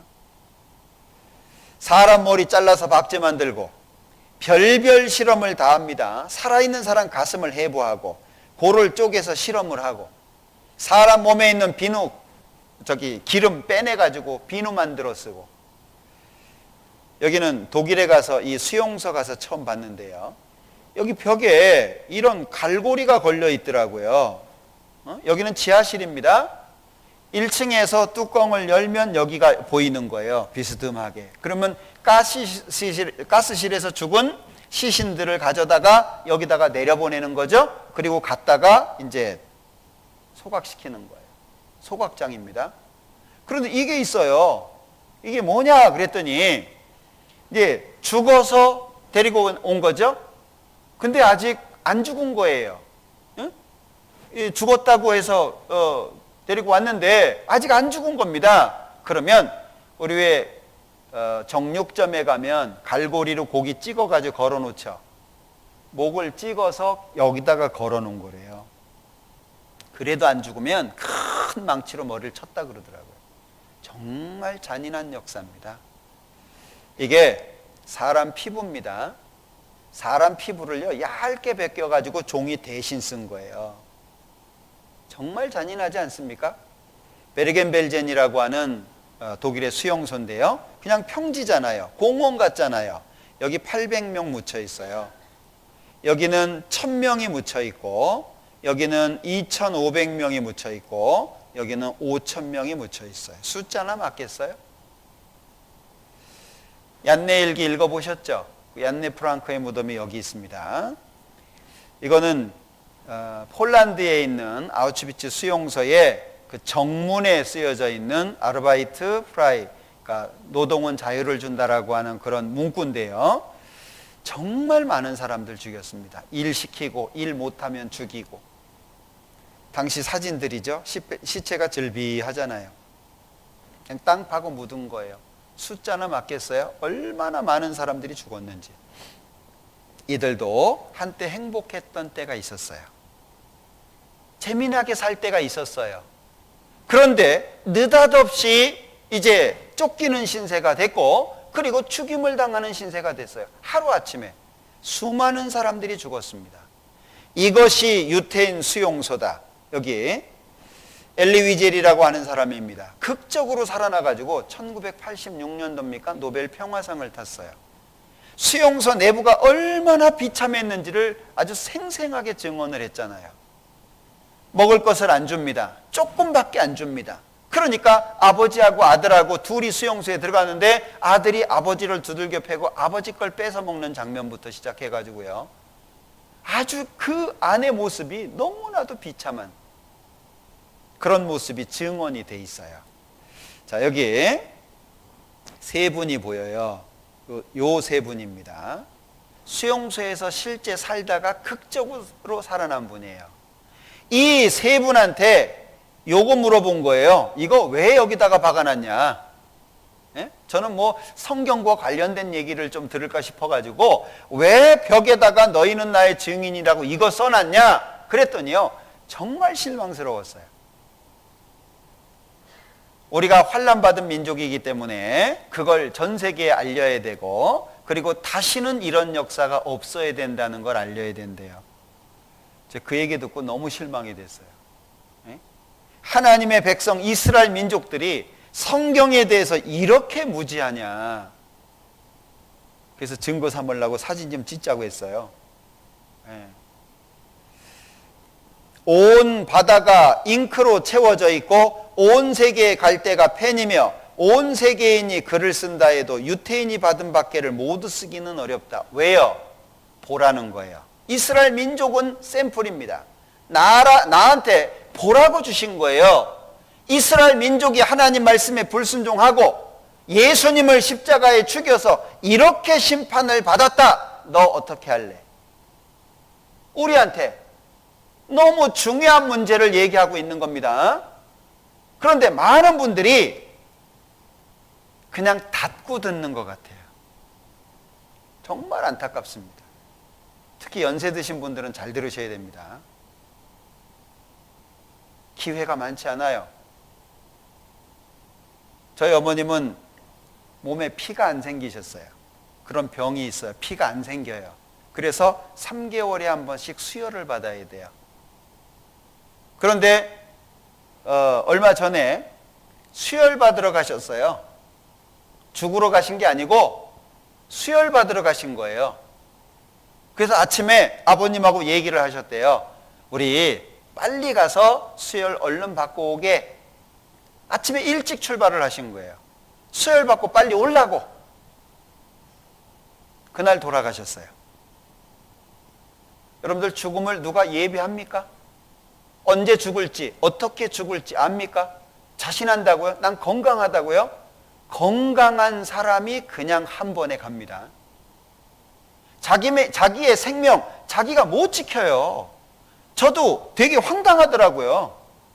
아침에 수혈 받으러 가신다는 분이 연락이 왔어요. 돌아가셨다고. 여러분들, 죽음은 예고가 없이 옵니다. 누구 신분도 가리지 않습니다. 바쁜 사람이라고 나중에 올게 그래요? 큰일 한다고 나중에 보자 그래요? 그러지 않아요. 언제 어떻게 올지 몰라요. 여러분들 죽음에 대한 준비해 놓으셨습니까? 죽으면 끝이라고요? 얼마나 장담할 수 있어요? 죽으면 끝이라고 하는 걸 어떻게 장담할 수 있습니까? 뭘 보고? 죽으면 끝 아닙니다. 성경이 이렇게 정확하게 예언과 성취를 보여주고 있는데 죽으면 끝이라는 얘기를 못 버리고 있다면 그건 어리석은 거예요. 죽으면 끝 아닙니다. 여러분들 우리나라 사람들이 왜 제사 지내요? 죽으면 끝인데 왜 제사를 지내요? 이상하지 않아요? 제사 기껏 지내놓고 죽으면 끝이래. 그럼 그 제사는 뭐예요? 안 맞는 말을 자기가 하고 있는 거예요. 절대 죽으면 끝 아닙니다. 여기 수용소에서 살아났던 사람들이요 많이 자살을 해요. 레비는 아우슈비츠의 생존자였다. 어떤 의미에서는 그렇지 못했을 것이다. 여전히 악몽의 포로로서 세계가 홀로코스트 대학살을 잊어가고 있다는 생각에 시달리던 그는 87년 마침내 자살했다. 극적으로 살아났거든요. 근데 많은 사람이 자살을 해요. 왜? 몸은 수용소 바깥에 있어요. 근데 잠을 자면 수용소 안으로 들어가는 거예요. 깨면 수용소 바깥에 나와 있어요. 잠을 자면 수용소로 들어가는 거예요. 잠을 못 자요. 늘 꿈속에서 죽은 사람들, 그 광경들, 그 두려운 모습들이 계속, 그러니까 결국에 자살을 해요. 얼마나 힘들면 자살을 할까요? 죽은 아이를 품에 안고 울부짖는 모습, 이스라엘의 학살 기념관에 설치되어 있는 작품입니다. 통곡의 벽에서 오늘도 기도하고 있어요. 만왕의 왕 보내주시라고 오늘도 기도하고 있습니다. 예수님을 못 알아보고.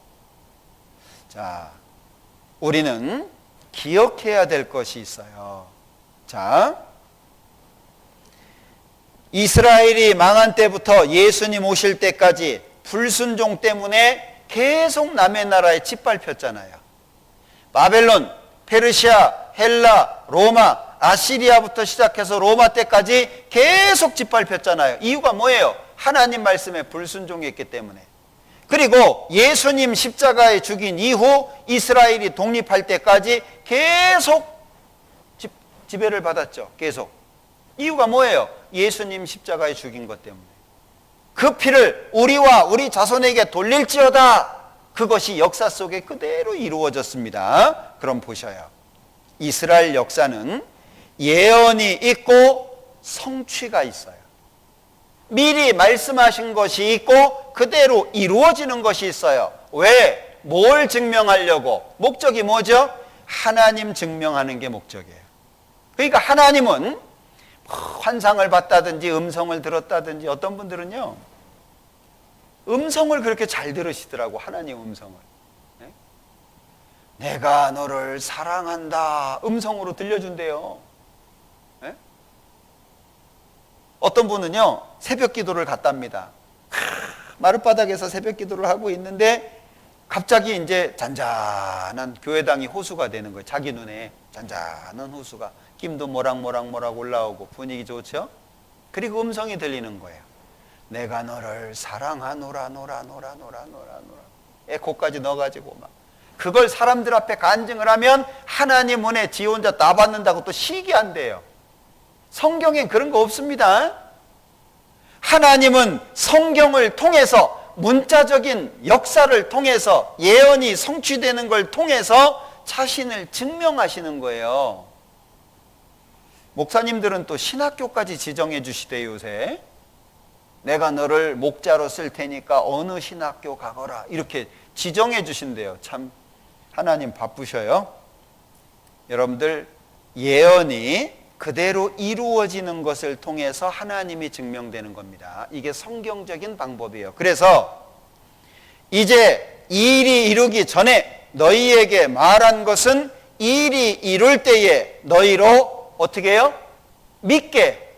그러면 하나님이 주시는 믿음의 방법은 자동이에요, 수동이에요? 믿습니다 해서 믿어지는 게 아닙니다.